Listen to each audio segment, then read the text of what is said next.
I mean, I had the support of my whole student body. I mean, that's probably the biggest support I can have, over 30,000 kids, so, and my team in the athletic department. I am so blessed. I am so blessed to have great teammates the way I did, and a great coaching staff the way I had at Mizzou.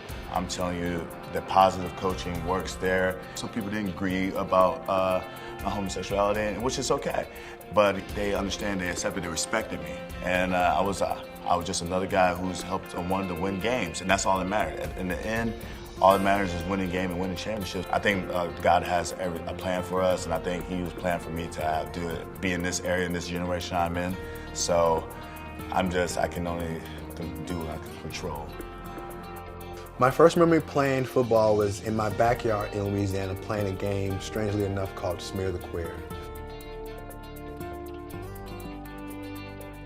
I had the privilege of being a really good athlete. And, you know, high school is this space where kids are really trying to understand themselves. I wasn't sure if I was gay. I knew I had an attraction to another boy in my class, and that was really confusing. But then I was this athlete, and I didn't think athletes could be gay. And then once I had an inkling that I was gay, I became a bully. I would use words like faggot and calling people gay and queer and all these things to really deflect the attention off of myself. The sport of football doesn't matter if you're black, white, gay, straight, whatever. If you can play it, then you can play. And I really love that aspect of it and the team aspect of it.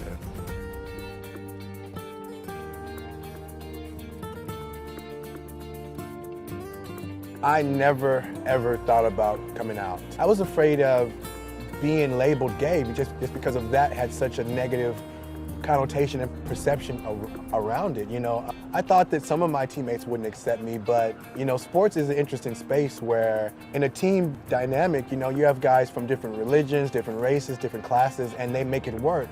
I just had also never saw a gay athlete. I thought that my possibility wasn't possible.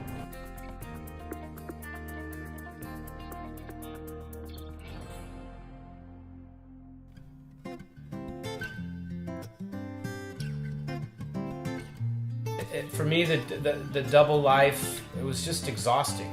For me, you know, my earliest memories, coach using the, you know, calling a kid or saying don't play like a faggot if you drop the ball.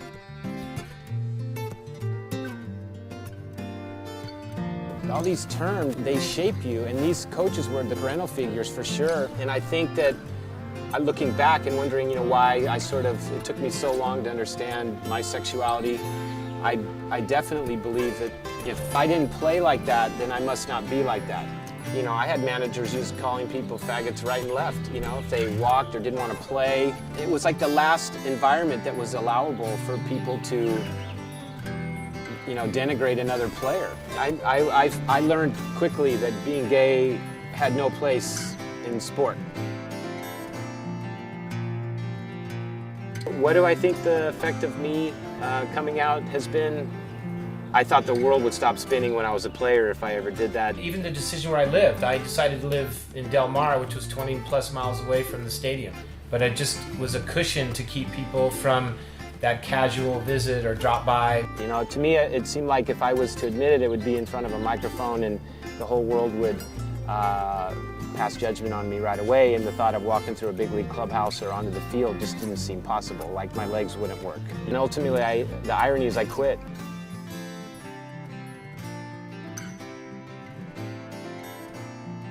I mean, I miss baseball more than anything, and I regret having made that decision the way I did without some help. But my life has gotten a lot better in every single way. Just like anybody else going to ninth grade, I thought I was an adult then, so I was grown and showing my friends like, all right, this is me. And I came out to my mom and I came out to my friends that first day of school. When I found out I wasn't the only gay person on my basketball team in high school, I was thrilled. I was like, all right, I'm not alone anymore. I'm not the lone wolf. It just felt good to you know, be surrounded with other people that, you know, identify themselves the same as you. I didn't have to go through this by myself.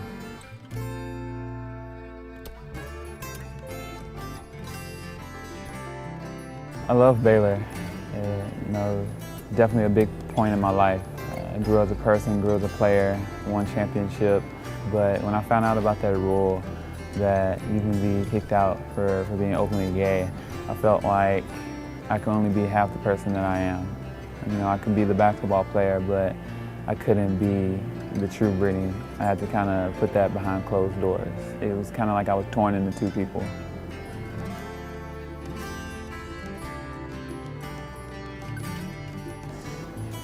It was like being a container with a label. Like you saw the label, I couldn't really just let out the true me. When I came out and being an basketball player, honestly, I think I got more fans. It was great. I definitely have more, fans reaching out to me, kids reaching out to me, more fans come up to me and tell me, I'm doing a good thing. I honestly believe that soccer is in my blood. All my family love the game of soccer in England. It's like our religion, really. And I think for me, there was only one thing I wanted to be from the age of 5 years old, and that was a professional soccer player, and that was kind of unheard of.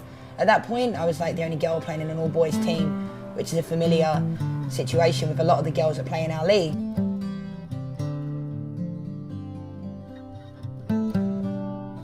My earliest memory is when I played on a team that was coached by my best friend's mother. And it was my local community team, and it was basically me and a bunch of boys.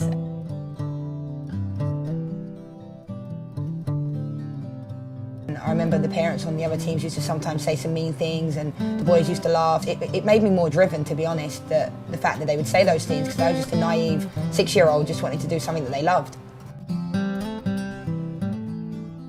We have young girls that come up to us after games and they thank us for being who we are. It's really impactful to me because I never thought that just by being myself I could help so many people. Now's the time for people to become more educated about it, and I think the more educated people become, the better the world will be and the best it will be for everybody involved. But Michael, as a rookie, going into it took tremendous courage. I'm anxious to see, how it works out. The day's coming where we all should just be judged for the talent and, what we're able to bring to the table. And he has pushed that conversation forward. I'm hoping that Michael Sam can break a lot of the stereotypes that come with being a gay professional athlete. A lot of people are scared of what may happen if there's a gay athlete in the locker room. And I think they'll realize that Michael Sam is just like any other one of their teammates. I truly understand the impact that the NFL has on American culture. I think oftentimes we think of sports as a space that's very, very homophobic, and I think that Michael Sam's story kind of helps to debunk that myth. I mean, I'm Michael Sam. I know how to play this game. I love this game. I am a competitor, and I love to compete, and I love challenges. I'm excited for it.